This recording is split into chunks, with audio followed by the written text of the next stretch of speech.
Hello everyone, I'm Jim Hughes. This is Oxford News This Week. On this edition of Oxford News This Week, Village brainstorms the budget maneuvers. Fire Department is honoring their outstanding service, and a traffic update, what you need to know about the highway and construction ahead this upcoming traffic season. Sit back, you're watching Oxford News This Week.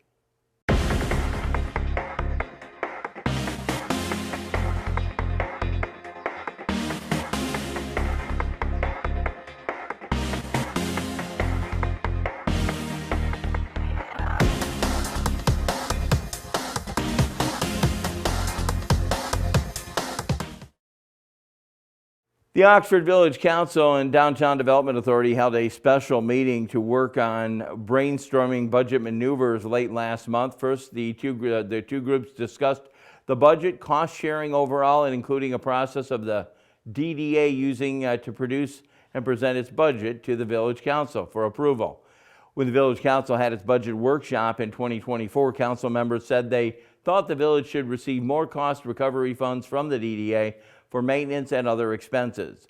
Village manager Joe Medor said that the workshop, the group decided it would be nice to have a $25,000 from the DDA because of the rising costs. The DDA's events bring additional trash and police presence in the downtown area, both of which cost money. Because the Village Council approves the DDA's budget, DDA Executive Director Kimberly Smith and others discussed having more meetings to ensure the budget process so both boards can be on the same page. That way the DDA will not need it to risk the Village Council denying budget and spending time reworking it when needed. The Oxford Fire Department was honored for outstanding service for its response to the shooting incident on Christmas Eve last year. 8 members of the Oxford Fire Department were recognized last week at the Oakland County Medical Control Authority for exceptional patient care they delivered to the 3 victims. During the meeting in the Medical Control Committee, the paramedics and the EMTs were awarded certificates of excellence, service pins. Oxford Fire Department personnel provided on-scene medical care, transport, and trauma interventions that helped 2 of the 3 victims survive. According to Captain Kevin Snell, the group's professionalism, rapid response, and expert trauma care ensured critical medical interventions for those in need. One of the victims, 38-year-old Kira Wolf, attended the ceremony in a wheelchair. Kira says the group saved her life. A Spoonful of Sugar, Oxford High School's theater group, closed their production of Disney's Mary Poppins this past weekend, bringing the beloved nanny to the Wildcat stage. The shows featured uplifting messages for the audience of all ages. The story follows the Banks children who are surprised by the appearance of their new magical nanny, Mary Poppins. Musical provides a different twist on the original Disney film, placing musical numbers in different parts of the production that impact the set. Mary Poppins was played by senior Tina Call, a self-described hardcore Julie Andrews fan who used the movie to put the actress' mannerisms into her own portrayal. For senior Cole Deitker, who plays Bert, the musical was especially personal to him.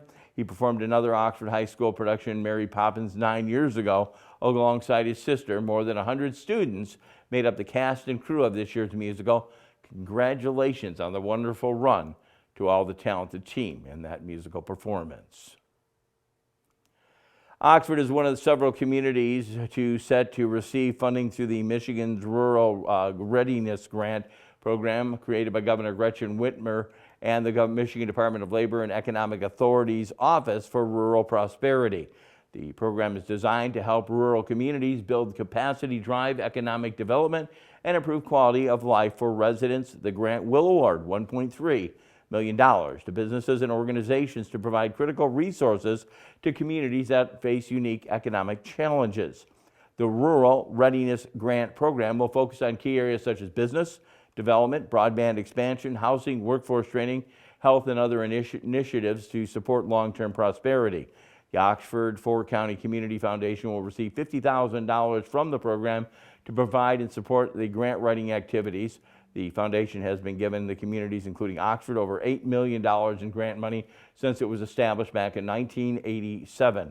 Congratulations on that accomplishment to the 4 County Community Foundation, a very big supporter of OCTV as well.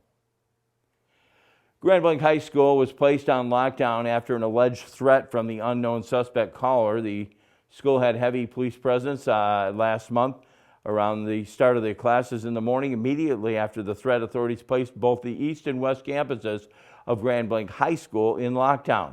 Students were secured and locked in classrooms while police began building-wide searches.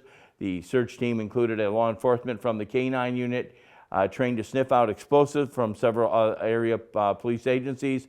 After officers cleared the students in the district, they were released by bus to be picked up or transported home. All students left the campus before midday. Grand Blanc City Police Chief Brian Lippy said authorities did not find anything suspicious during the searches. Investigations are shifting their focus on discovering the anonymous caller's identity and actually holding them accountable. The final phase of the MDOT's Restore the Ruther project on 696 was rescheduled from this past week till this week. The Michigan Department of Transportation will make pavement closures, ramp closures, and lane closures. 696 closing down from the Lodge over to 75. That's M10 to 75. The two-year project comes as MDOT works completely to reconstruct pavement on both sides of 696 and repair 60 different bridges. MDOT will also completely rebuild the tunnel on the freeway at the Church Street Plaza during the two-year construction project, which does have problems with icicles that do gather and fall down. Westbound drivers will have access for the two-year project. Eastbound drivers are going to have to find detours wherever they can, including the official detour that takes you down to Highland Park along the mile roads. MDOT construction engineer Brian Travis says one side of the freeway has to be closed completely for safety concerns. It would be difficult for first responders if a crash came in if one side of the freeway was not open.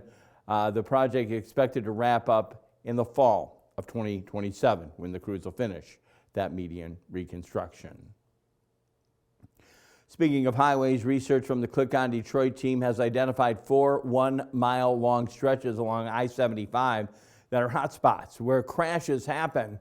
In the past 5 years, nearly 2,500 crashes were reported in 4 areas. 75 is nearly 400 miles long and moves over 170,000 vehicles per day. I-75 between McNichols Road and 7 Mile Road, a hot spot. 9 Mile Road and 696 between the Davison Freeway and McNichols, and between 11 Mile Road and 12 Mile Road. Data comes from the Michigan Department of Crash Facts data query tool. In the 4 spots combined over a 5-year time frame, more than 60% of the crashes occurred on the northbound side of the freeway. The data found that the crashes most frequently occurred on a Friday between 3 p.m. and 7 p.m. Conditions didn't appear to have to be any impact on those crashes. Nearly 70% of the crashes occurring when the road was actually dry. In our Behind the Lens segment this week, history in the making. The Oxford High School District's first ever United basketball team capping off its debut season. The amazing team brings together athletes with disabilities playing side by side to promote inclusion, teamwork, and sportsmanship, but it's more than just basketball. It's about breaking barriers, building friendships, and having a blast on the court. A huge shout out to the players, supporters, and coaches, Stacy Sarr and Emma Scribner, for making the season very special for those athletes in the United League. In fact, we were there the other night, called part of that game, watched for that game to show up on OCTV. Coming up in our last story, I'll be having that Les Veros de Loterie. Yes, we'll have that at the last story. Dave Kenny's up next. Auto Talk and Science in the News. You're watching Oxford News This Week.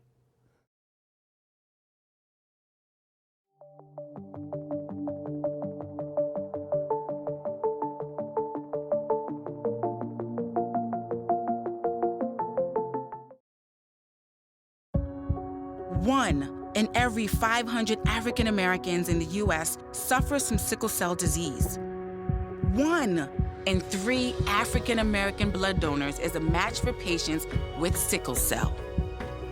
1 appointment to donate blood with the American Red Cross can help save a life. Will you be that one? Visit redcrossblood.org/ourblood today to schedule an appointment at a location near you. My son Ian was diagnosed with a brain tumor at the age of 16 months. The outlook was pretty rough. We had no hope until St. Jude rescued us. I mean, they saved him. But then it turned out he had a second cancer.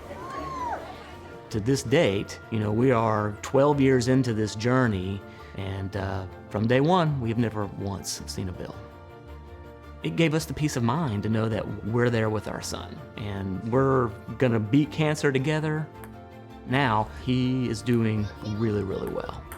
He's alive because of what St. Jude has done. He's here because of the doctors who came before, their blood, their sweat, their tears, of every day being in that hospital, the knowledge that has been accumulated and shared with everyone else around the world.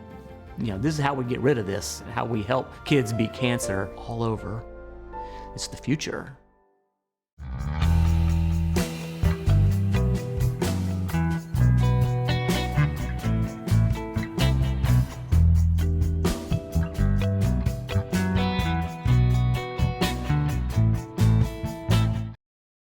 Welcome to this edition of Auto Talk. I'm Dave Kenny, and these stories are taken from Automotive News, and they're all recalls. In our first story, Ford Motor Company is recalling over 240,500 vehicles in the U.S. because of seatbelt buckles that may not properly restrain people during a crash, the National Highway Traffic Safety Administration said in a report. The recall covers the 2020 to 2021 Ford Explorer and 2020 to 21 Lincoln Aviator. The automaker expects about 1% of these vehicles to have the defect, a Ford spokesman said on February 21st. There have been no reports of injuries or accidents related to the defect, NHTSA said. While the investigation into the cause of the issue is still ongoing, Ford believes the seatbelt anchor bolts may not have been properly installed during assembly. This may lead to seatbelts coming undone in a crash, increasing the risk of injury. Lear Hammond is the manufacturer of the related components, according to the NHTSA documents. The issue was first noticed in November of 2024 when Transport Canada reported a complaint. Those affected can take their vehicle to Ford or Lincoln dealerships to have the seatbelts inspected and replaced if the issue is found. Dealers were notified of the recall on February 17th, and owners will be notified between March 31st and April 4th. In our next story, Tesla said that it will recall nearly 380,000 vehicles, U.S. vehicles that is, due to a power steering assist failure that could increase steering effort, particularly at low speeds, raising the risk of a crash.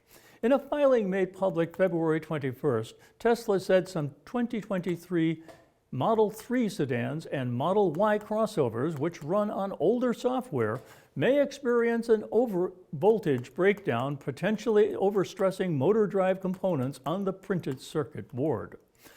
Tesla said that if this overstress condition occurs while the vehicle is in motion, the steering remains unaffected and a visual alert is triggered. But once the vehicle stops, the steering assist may fail and remain disabled when it moves again. The recall follows a more than 1 year long probe by the National Highway Traffic Safety Administration after some Tesla owners reported steering failures, with some unable to turn the wheel while others cited increased effort. More than 50 vehicles were allegedly towed due to the issue, NHTSA said last year. Reuters reported in late 2023 that tens of thousands of owners had experienced premature failures of suspension or steering parts since 2016, citing Tesla documents and interviews with customers and former employees. As of January 10th, Tesla has identified 3,012 warranty claims that are related to or may be related to the condition. It's not aware of any crashes or deaths related to the condition, however. Tesla said it released an over-the-air software update to fix the issue in a NHTSA report. This recall marks the automaker's second large recall this year, following a January recall of about 239,000 vehicles due to a malfunctioning rear-view camera. The recall disclosure comes as President Donald Trump's nominee to lead NHTSA has a history of standing up to Tesla raising questions of how he'll deal with the executive branch's laissez-faire approach to regulation, according to an Automotive News review of his employment, public comments, and previous tenure at NHTSA. Jonathan Morrison, nominated February 11th to be NHTSA's administrator, previously worked at Apple and as a chief counsel at NHTSA during the first Trump administration. Well, that's it for this edition of Auto Talk. I'm Dave Kenny. Stay tuned to Oxford Community Television.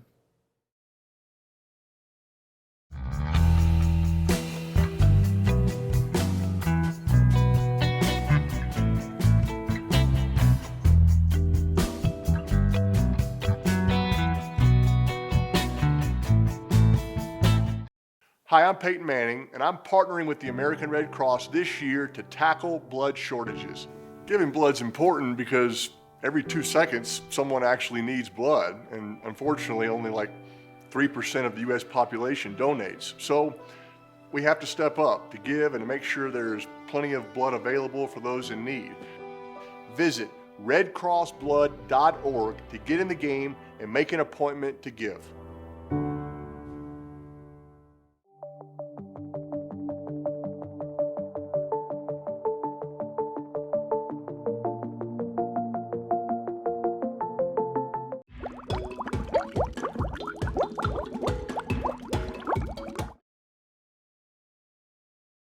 In what we'd like to label a dream season for the Oxford boys basketball team, the club had fallen to in the round MHSAA District 26 postseason.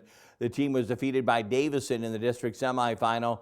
Although the final score 49-42 may have been disappointing, some of the fans and Wildcats still finished their season with a record-breaking 21 wins and only 2 losses. The postseason is coming to a close.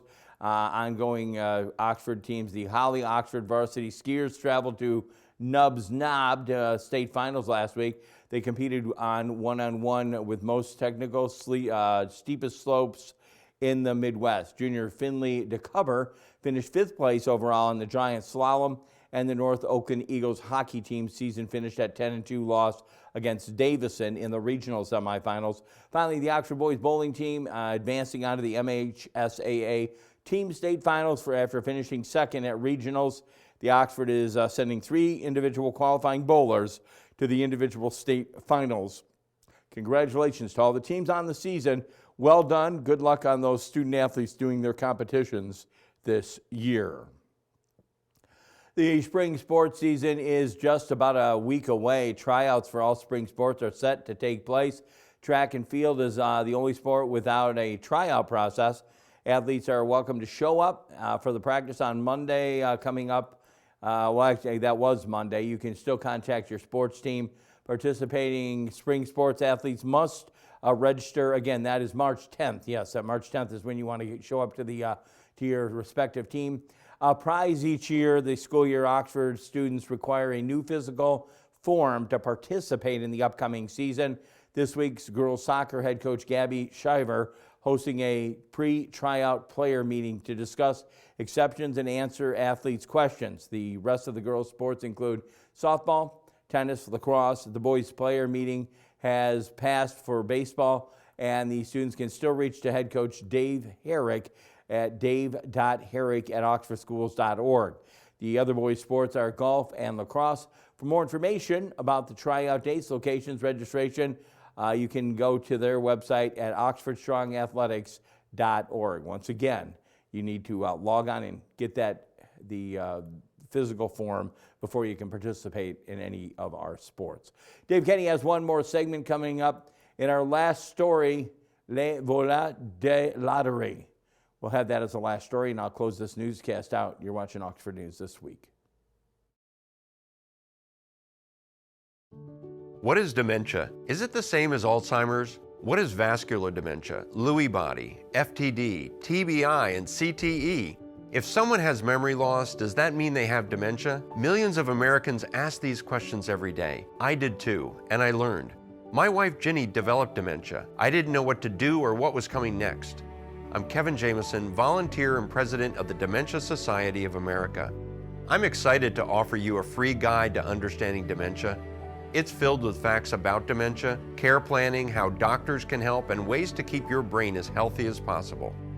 The Dementia Society of America is a national nonprofit, and we're ready to answer your questions. You want to live life to the fullest. I know that. Ginny did too, and I'm confident that we can help. Get your copy of the guide. Go to 1-800-DEMENTIA.org or call 1-800-DEMENTIA. Thank you.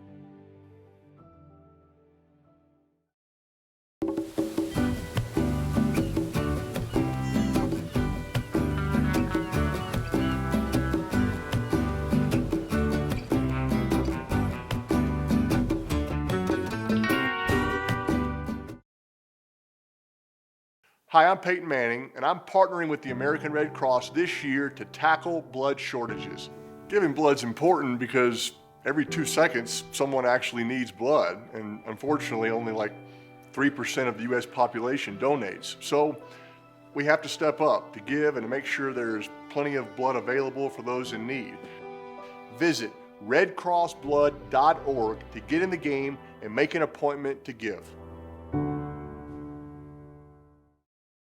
Welcome to Science in the News. I'm Dave Kenny, and this story is taken from New Scientist. The strategy of keeping spacecraft as clean and sterile as possible to ensure astronauts don't become ill might be a mistake. Our immune systems may need stimulation from certain kinds of molecules and microbes to stay healthy, says researchers who have been studying the International Space Station, the ISS. The general notion is to try to have as few microbes as possible, but the question is if that is the best thing to do for long-term space travel, says Peter Durenstein at the University of California in San Diego. And it's also relevant for places on Earth, such as research stations, hospitals, and submarines, where you can spend months or more. One reason for sterilizing spacecraft is to avoid contaminating planets, such as Mars, with microbes from Earth. But the main concern is that an infection that would easily be treatable on our planet could become a major issue on a spacecraft. Dorenstein and his team have analyzed more than 700 swabs of surfaces on board the ISS and found it is indeed squeaky clean in terms of the diversity of the molecules and microbes present. The space station is just devoid of a lot of molecules and microbes, he says. It is at the extreme end of human living. The team thinks that this lack of exposure to the usual wide array of molecules and microbes could be one reason why there are significant changes to the immune system in space. On the space station, astronauts often get rashes, unusual allergies, fungal or bacterial infections, as well as an activation of latent viruses such as Epstein-Barr, which was found in one of the samples. We don't have a full understanding of that, says Dorenstein, but the way I view this is that your immune system has to be periodically pinged. The researchers say we need to find ways to make environments like the space station dirtier so that they are more diverse in molecules and microbes, but without introducing any infection-causing pathogens. One way to do this would be to apply bacteria such as Bacillus subtilis to surfaces instead of disinfectants, says Dorenstein. B. subtilis is already widely used for its antifungal activity. Growing a range of plants could help as well. We know that from other studies that when people are exposed to a lot more plant molecules, they tend to have reduced connections to asthma and allergies, says Dorenstein. There is a complete absence of these plant molecules on the space station, he says. Well, that's it for this edition of Science in the News. I'm Dave Kenny. Maybe they need a petunia up there. Okay.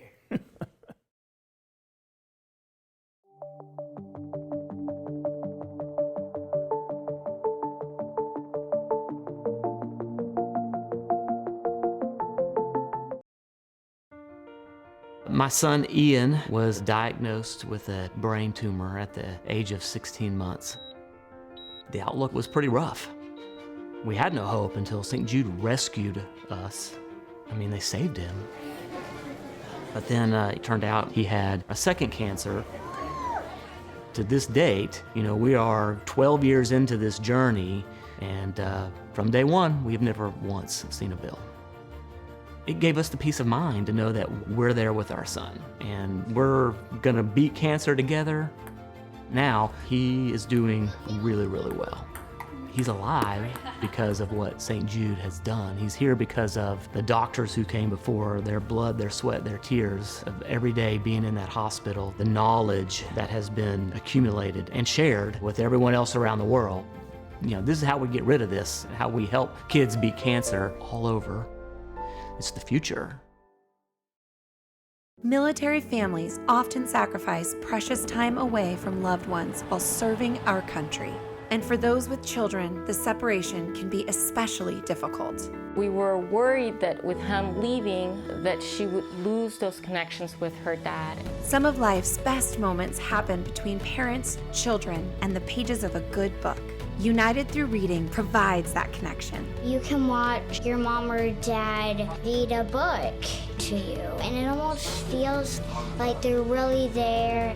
We ensure they remain a consistent, meaningful part of their children's lives, no matter the distance. Just seeing Jacob recognize Daddy again after a long time just melted my heart. And now, as we're facing greater isolation from our loved ones, United Through Reading is also available to veterans. Learn more about United Through Reading and download our free secure app at unitedthroughreading.org. When a crisis hits, close to home and across the globe, nonprofits are on the front lines, ready to serve. Keep coming. The demand for charitable services has skyrocketed, and nonprofits are rising to meet the needs. Healing, nurturing, rescuing, honoring, protecting, caring,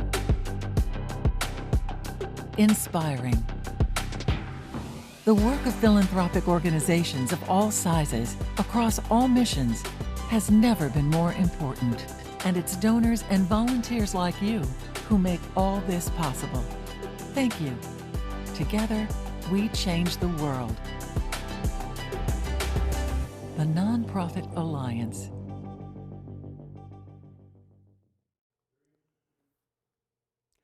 In our last story today, les volets de loterie. Some of France's most famous fugitives are unluckily lucky. They used a stolen card to buy a winning French lottery ticket worth €500,000, or about $523,000. But they vanished before cashing it in, facing the risk of arrest. As of this past Saturday, the state lottery operator, Les Français des Jeux, or FDJ for short, said no one had submitted the ticket for cash out. A man who has the stolen card is offering to withdraw his police complaint about the theft and split the cash with the lucky thieves. He wants his wallet back, he said. Well, you know what they say, c'est la vie. That's our last story for today. Crooks actually winning the lottery. OCTV can actually be viewed here on Spectrum Charter, Channel 191, Channel 99 on the ATT Uverse system. Check us out on YouTube, Facebook, Rumble, Amazon Fire Stick, and of course the Roku app. If you have an idea about a show, maybe you'd like to volunteer, our office number is always available at OCTV. Contact us via 248-628-9658. Ask for either Terry or Dave.